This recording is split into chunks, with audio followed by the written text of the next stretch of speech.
구독과 좋아요는 채널 운영에 큰 힘이 됩니다.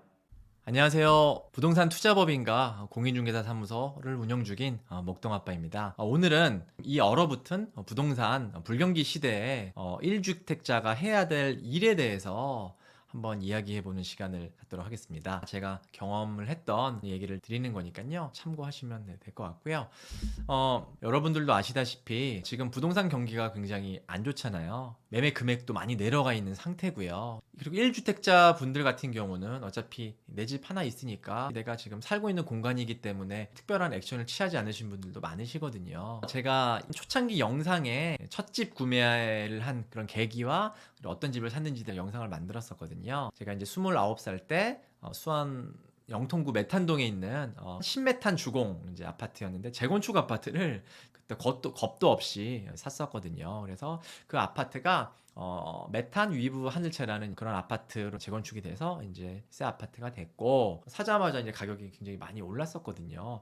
그랬다가 MB 정부 때 전 세계 이제 시장 경기가 안 좋아가지고 집값이 하향세를 탄 그런 시기가 되게 길었었거든요. 4년 정도 보유를 했던 것 같아요. 그러다가 어떻게 투자를 할 데가 없을까라고 고민을 하다가 그 당시에 이제 어떤 뉴스가 나왔었냐면 판교가 그때 굉장히 잘 나갔고 대부분 높은 경쟁률로 완판이 됐잖아요. 근데 입주 시기쯤 돼서는 경기가 안 좋아가지고 입주를 못하는 사람도 생기고 그걸 급매로 파는 사람이 많이 생겼어요. 그래서 프리미엄이 뭐 수억 원이었다가 입주장 때 판교 프리미엄이 거의 없는 경우도 많았거든요. 그래서 판교는 어떨까라는 생각으로 서판교, 동판교 쪽으로 임장을 가니까 가격이 진짜로 많이 내려가 있더라고요. 제가 서울에 살고 있어가지고 회사도 서울이었고 최악의 상황에는 출퇴근을 해야 되니까 제 차를 가지고 한번 왔다 갔다 해봤는데 그 거리가 너무 먼 거예요. 찍어주는 쉽지 않겠구나라는 생각을 하게 돼가지고 투자를 떠나가지고 출퇴근을 할 수도 있고, 저는 그때 앞으로 결혼을 할 수도 있기 때문에 서울에 있는 지역도 낫지 않을까라는 생각으로 목동에 제가 아파트를 알아봤어요. 이 화면 보시면 제가 이제 샀던 아파트들을 비교를 한 건데요. 메탄 위브 하늘채 33평 수원시 영통구 메탄동에 있는 대단지 아파트고요. 그 다음에 비교하는 거는 목동 11단지 아파트 29평, 27평으로 불리기도 합니다. 두 개를 비교를 이제 해보면 빨간색이 목동 11단지, 파란색이 메탄 위브 하늘채.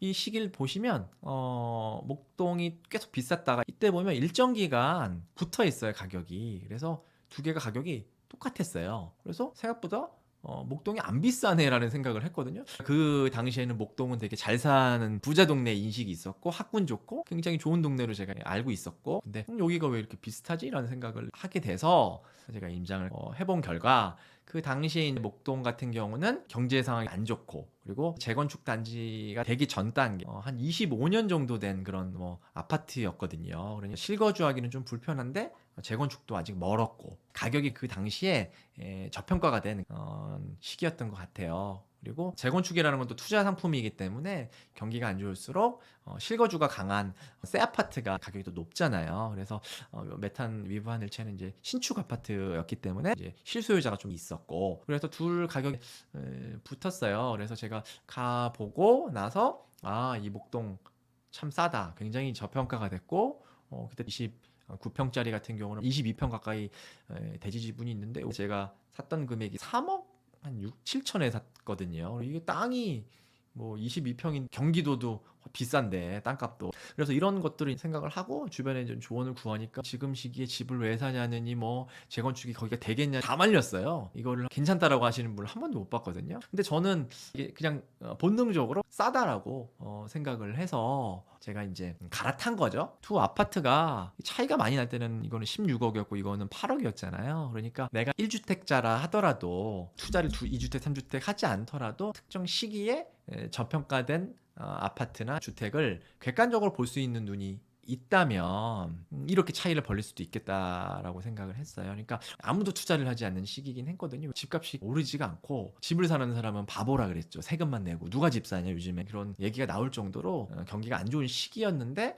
이 시기에도 원래 가치보다 저평가되고 있는 아파트나 주택은 있거든요. 경기가 안 좋아서 그거를 보지 못할 뿐이죠. 첫 번째 산 아파트가 재건축 아파트였기 때문에 제가 이른 나이에 대지 지분이라는 땅에 대한 기본 개념을 가지고 있었고, 이런 거를 토대로 이제 재건축 투자를 다시 또 할 수 있었던 계기가 됐어요. 그래서 이 시기에 똑같은 가격이었지만 어떤 결정을 하냐에 따라서 결과는 많이 달라질 수 있다. 16억과 8억 2배 차이 날 수도 있다. 그 8억을 모으려면 8억을 버는 거 말고요. 8억을 버는 것도 힘들지만 8억을 모으려면 내가 월급 받는 거에서 생활비 다 빼고 저축을 하는 거잖아요. 1년에 1억씩 저축하는 사람 어디 있습니까? 대기업 맞벌이 부부도 1년에 5천 저축하기 진짜 어렵거든요.